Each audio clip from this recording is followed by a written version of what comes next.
Dinosaur Bob.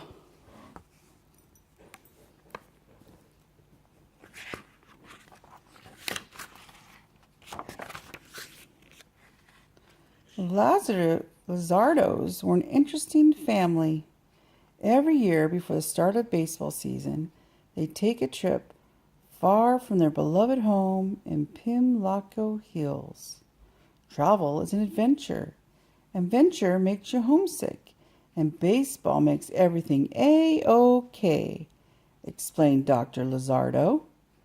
The Lizardos always return from their journeys with some amazing treasure. I wonder what I'll drag back this time, growls jealous Mrs. Glumly, the mayor's wife. The Lizardos zipped from one spot on the globe to another, London, Rome, Zanzibar, Cleveland. While they were on safari in Africa, young Scotty Lizardo wandered away from camp and returned with a dinosaur. "Look what I caught," he said. "Can we keep him?" pleaded Scotty's sisters Zelda and Velma. "I don't see why not," said Dr. Lizardo. "He looks kind of like my Uncle Bob," said Mrs. Lizardo. Jumbo, their bodyguard, said nothing. Scotty patted the dinosaur on the nose. "Bob?" he tried. The dinosaur smiled and wagged his giant tail, so they named him Bob. With Bob along, safari life was fun. They settled into a routine: swimming in the morning, games of baseball in the afternoon, and songs by the campfire before bed. One night, after a rousing rendition of the Hokey Pokey, Mrs. Lizardo remarked, "Dancing and dinosaurs, who could ask for anything more?" One day, while deep in the jungle, they came to the banks of the river Nile.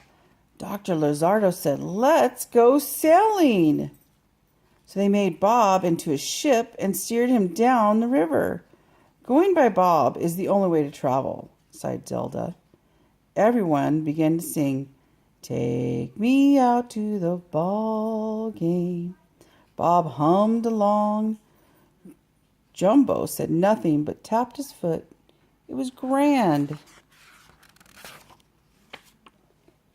Bob and the Lizardos were becoming quite attached to one another, but they couldn't sail him all the way back to Pimlico Hills. "Bob took us down the Nile in style," reasoned the doctor. "It would be bad manners if we didn't return the favor." So Dr. Lizardo booked passage on a luxury liner. Passengers danced the conga up and down Bob's back while he played his trumpet, a gift from the ship's orchestra. "I think he likes the trumpet," said Scotty. "I'll write him a song," said Zelda. Every evening, the children led Bob up to his berth in the ship's smokestacks and brought him a bedtime snack: 2 peanut butter and bologna sandwiches and 400 double Dutch chocolate cakes. After a serenade of Zelda's special song, The Ballad of Dinosaur Bob, Bob always fell asleep with a smile on his face. Aww. Their arrival in New York was quite eventful. Tugboats blew their whistles, freightliners blasted their horns, people waved from bridges. "New York loves a show," said Mrs. Lizardo. "And Bob's the biggest show in town," said Dr. Lizardo as they gathered up their baggage. They toured New York, and after a light lunch of 7,000 hot dogs in Central Park, they caught a train to Pimlico Hills. It was Bob's first train ride. Ooh, fun. When they arrived in Pimlico Hills, traffic stopped, dogs barked. People squealed with delight. Mrs. Glumly, the mayor's wife, turned pea green with envy. "That thing's a menace to the community," she grumped. "I think he's kind of nice," said the mayor meekly. The Lizardos began to sing, "Pimlico Hills, my hometown." Bob played his trumpet. The whole town sang along. Reporters flocked to the Lizardo's house. Bob will scare off burglars, Dr. Lizardo told them. And he can blow a mean trumpet, said Zelda. The hokey pokey's like a fool, said Velma. And he can play baseball, shouted Scotty. Jumbo said nothing. The photographer's cameras flashed. Lengthy lizard lands with Lizardos, read the headline in the paper. Bob was famous. Life in Pimlico Hills was restful. There were meals on the lawn, games of go fish, and a snack and a serenade before bed each night. Home sweet home, eh, Bob? Asked Scotty. Bob smiled and wagged his tail. One day, Bob and the Lizardos played some baseball in the backyard. Bob could play right and left field at the same time. The Pimlico Pirates watched Bob play. The Pirates had never won a game. They were the worst team in history, but everyone in town loved them and went to all their games. I wish the big guy in green could play for us, said one of the pirates. The following morning, Bob saw some neighborhood dogs chasing cars. He decided to join them. Aren't you the Lizardo's dinosaur? Asked the policeman. Bob nodded. He was arrested for disturbing the peace. Bob enjoyed being fingerprinted. He didn't understand he was in trouble. The Lizardos rushed to get Bob out of prison, but the mayor wouldn't let him go. I'm sorry, he explained. We can't have dinosaurs running wild in the streets. We'll be sending him back to Africa in the morning. Bob let out a sad howl. So the Lizardos, everyone, even the policemen, began to cry. That night, no one at the Lizardos' house could sleep. Poor Bob, sighed Scotty. All alone, said Velma. Without his trumpet, said Zelda. Suddenly, Dr. Lizardo jumped up, grabbed his hat, and ran out the door. Don't worry, said Mrs. Lizardo. Your father never goes out in his pajamas unless he has a smashing idea.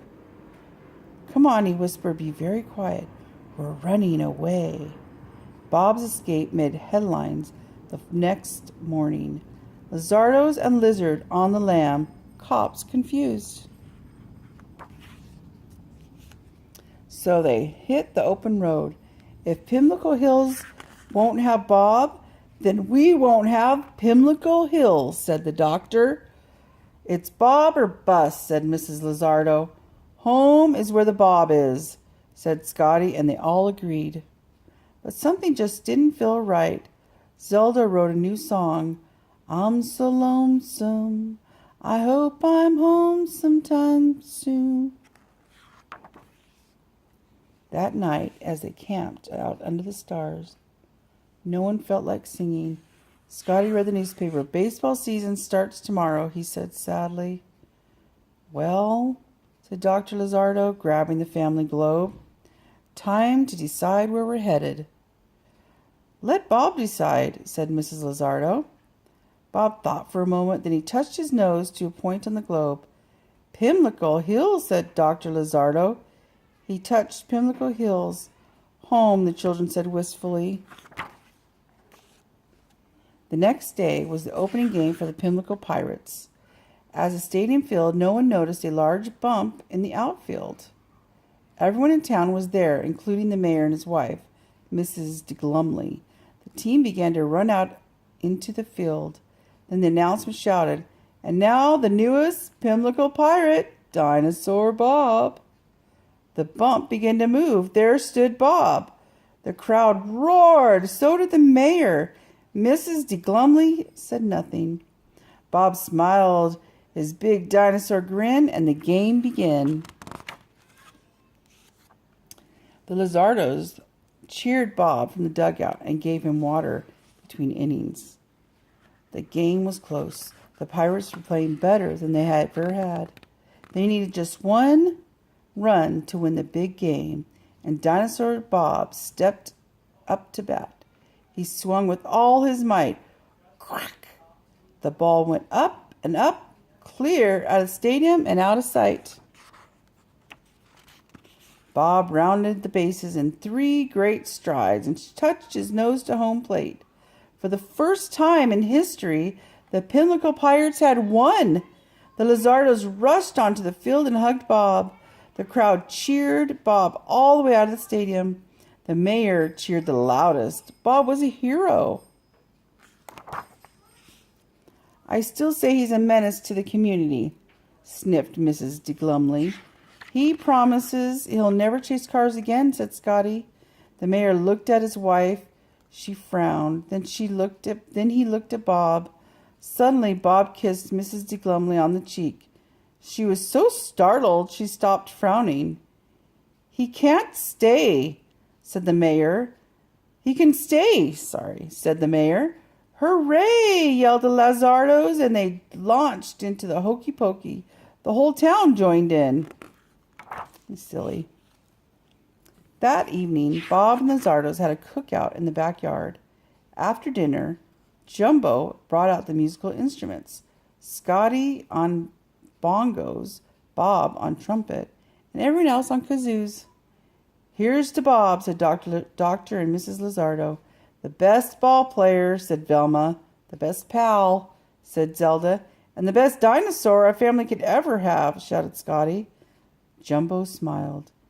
Zelda began to play the Ballad of Dinosaur Bob, and they all sang and danced late into the summer night.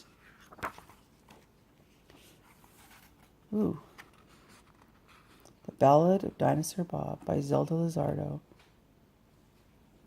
He's Bob, the best old Bob, the biggest Bob you'll ever see. He's and that's how the song went. From Grandma to me. Amen. The end.